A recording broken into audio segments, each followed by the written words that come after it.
Okay, so here I have a 2000 Jeep Grand Cherokee track bar or torsion bar. So here's a new one, and right here is the old one. Now I didn't want to go through the trouble of pressing this bushing out. There's a metal sleeve in there that can be kind of a pain. You probably could get it if you had a ball joint press or a regular press, somehow get it out. But instead of going through all the trouble, I just ordered a new one. And or I could have gone to the junker and got one, but then I'm flipping the coin on that. I don't know if it's going to be good or not, so I just ordered a new one. Really don't cost that much. Just a little shopping on the internet, and he was able to come in within a week. Okay, so I've already taken it out. As you can see, there's one mount right here on the left side, and there's one mount right here on the right side.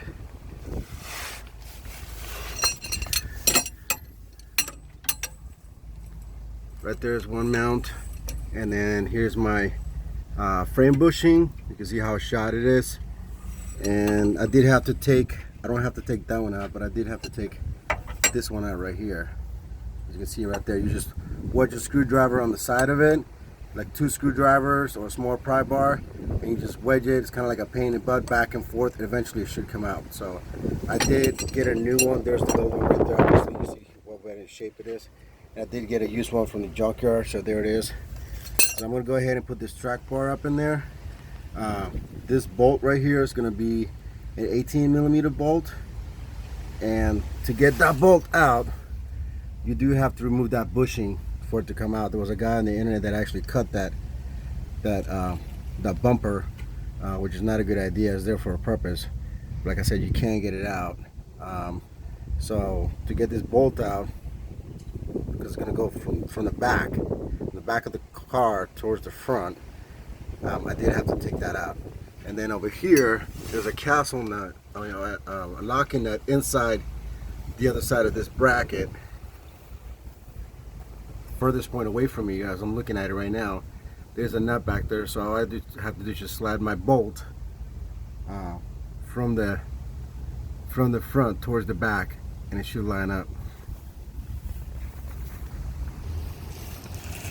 Okay, so I got the track bar in on this side, and here's my bolt.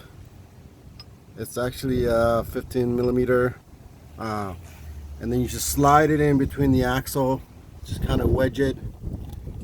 You can get it in there, you don't have to jack up the vehicle. I know a lot of guys do. And here on this side, it's just resting there waiting to be put up on that bracket right there. And you want to make sure that the angle, how it's folded, how it's bent, the arch goes towards the top. So you want to make sure you put it in the same way you got it out, which is one thing that I made a mistake of. I'm going to go ahead and put that bolt in here.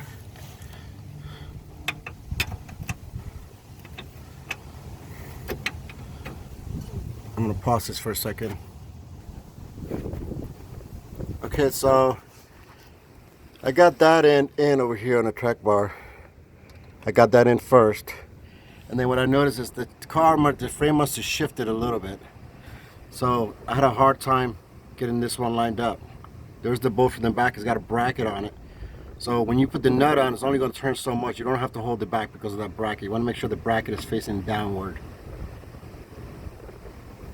And as you can see, I got this bolt in there. What I had to do is I didn't have a breaker bar, so I just used this right here to pry the frame over, and then it lined up, as you can see right there. So I just want to make sure this bolt is in all the way. There it is. So now I'm going to put my nuts on and tighten it up. I'm going to pause this. So here I am tightening this. I'm using actually a swivel. As you can see, I don't have to hold it back. If you do have to hold it back, you're going to have to find a way to get a wrench in here, or maybe from the other side to hold that nut in there. But hopefully you'll have the same luck I did, and you don't have to hold that. That's a 15mm right there, and I'm tightening it. You want to make sure you get this nice and tight. So what I'll do in the end, I'll take a breaker bar and get one last push on it, make sure it's nice and tight. And over here is going to be an 18mm. Okay, so I got a 1/2 inch breaker bar on here. with a 1/2" to 3/8 adapter for the 15mm socket, because it's 3/8 drive and I don't have a 1/2" drive. And you don't want to break the bulb, but you want to make sure you get it good and tight. I'm not sure what the torque specs is for this. And then right here, there's the 18mm is already tightened. And now I'm going to put that bushing in. And what I'm going to do is I'm going to spray a little bit of either WD-40 or penetrating oil around it to make it slide in easier. And I'll go ahead and pause this. Okay, so there's my bushing. Not talking to you. There's my bushing right there. And so you're gonna have a problem getting that bushing with the clearance in there. You try to get it in there, it's gonna be hard to turn it and get it in there.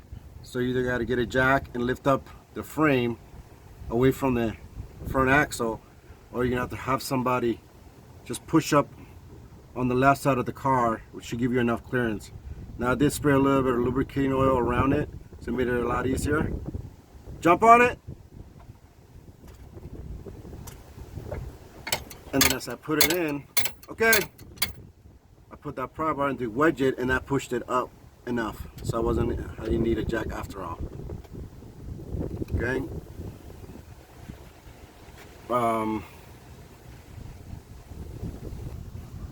Okay, so there it is, the track bar. Now if you're having a death wobble, it's called a death wobble, where you're going up to a high speed and it starts to shake. A lot of times that's because of the track bar, but it could also be other components like your upper ball joint. You see it all the way over there inside the rim on the top, and there's also one on the bottom.